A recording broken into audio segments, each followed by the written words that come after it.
It was around 1993-94 that we began to shop around for property to build the church. And we had went to various locations. One location was out on Bestgate Road.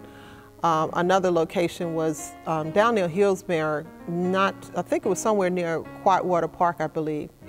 The issue in the Annapolis area in searching out property to build was that Annapolis is pretty landlocked. So we did go to various locations trying to find property that will, where we could build this church. So it was one day that my husband came home and he said, well, I have something I want to show you, but I wasn't going to show you the land.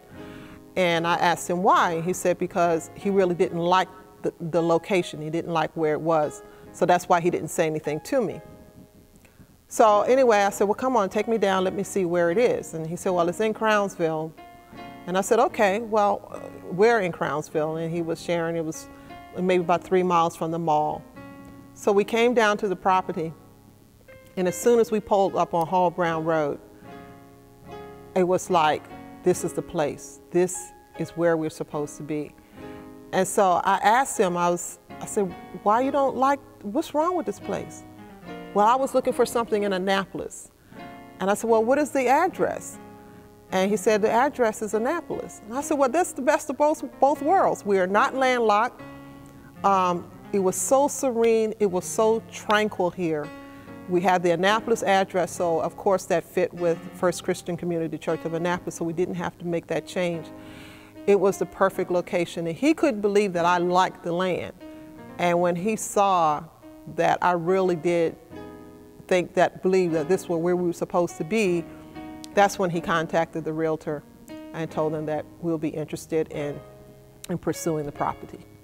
When we took possession of this land, I kind of remember seeing it and not really believing it. Prior to this, before, when we were looking for land, Pastor Johnson and I, we would ride around, and there were other churches being constructed. I remember him driving up on these people's property and looking, we'd be walking around other people's property looking at how their church is being built and what have you. So that when we finally got our piece of land and we saw it, I remember walking up on it and seeing this big giant hill.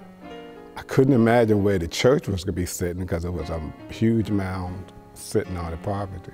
Later come to find that all of that was leveled out, and then the church was able to be placed where it is now. There were several other spots that we went to, almost went to purchase prior to this one, but the Lord saw fit that those weren't places for us, and He led us here.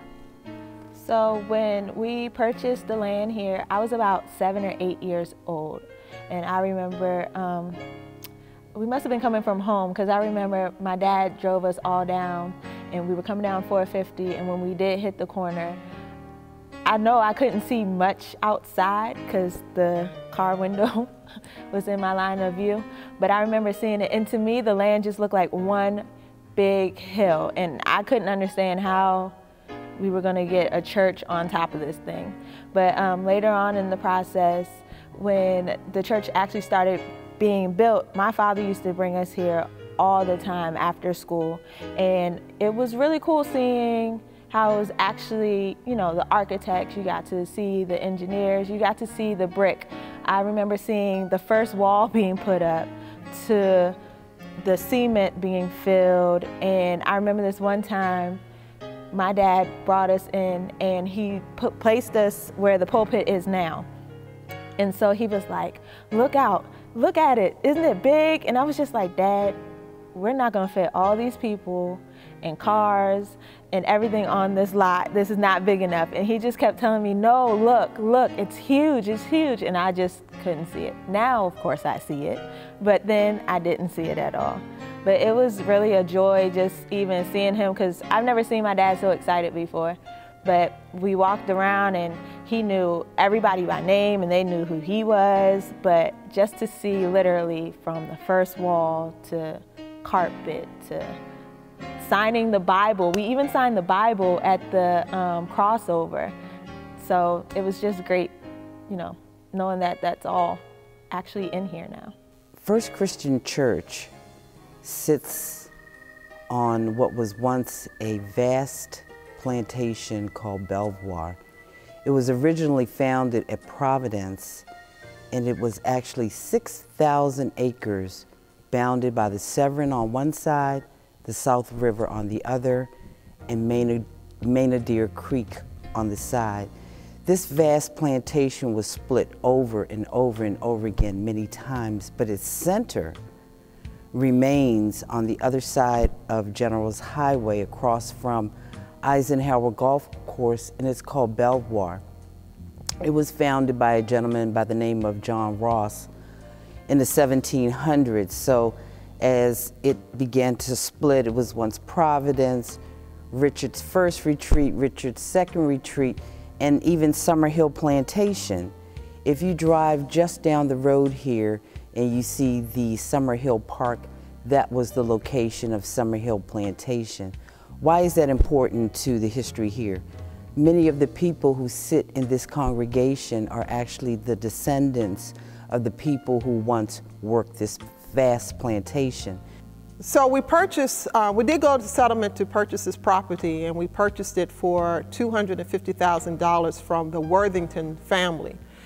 But it was later through one of the area historians that we learned that this property that we were on was once property where they would bring the slaves up from down at the Annapolis harbor, and they were held here on this piece of land where we stand. The Worthingtons own quite a bit of property. They own where 97 is. They own over on the other side where Silmac, I think they own almost 200 to 300 acres of land in this whole vicinity. And this piece that we have here was part of theirs, and it was part of the property where slaves were once held before they were sold off into other parts of the country. I have had the opportunity to meet the Worthingtons, and it started years ago. And so in my research, working with the historians at Annapolis, they introduced me to Bryce Worthington. The Worthingtons have been on this property since the early 1800s, and in each generation there's a Bryce. So the Bryces married on Belvoir, so there are many generations, and they own Summerhill Plantation. So if you bought this property from the Worthingtons, you actually bought a part of Summerhill Plantation. So the Worthingtons have farmed this land since the early 1800s, but pieces of their property have been sold off. You have a piece where you see the trailer homes down the street from here. That was also the Worthington property, because to the right of that is the Worthington Cemetery. When I found out it was slave property, I remember it being mentioned in a meeting or something, and it kind of struck us as being really awesome that, who knows, our ancestors could have been on this property as slaves, not knowing that, but just think it's a possibility that it could be. And now that we own this land, and not only own it, but was able to erect a temple to God on this very spot, what better memorial could we have for those who came through here as slaves and died as slaves? In my opinion, as a historian, I see over and over again, I understand the past and I look at the present, and it just makes sense for me that you're rightfully back from where we began, but in a different position, not in bondage, but in freedom. Our ancestors that have come from this place. And as a historian, I watch history repeat itself over and over again. We go back to the same places, but in a different state of growth and development.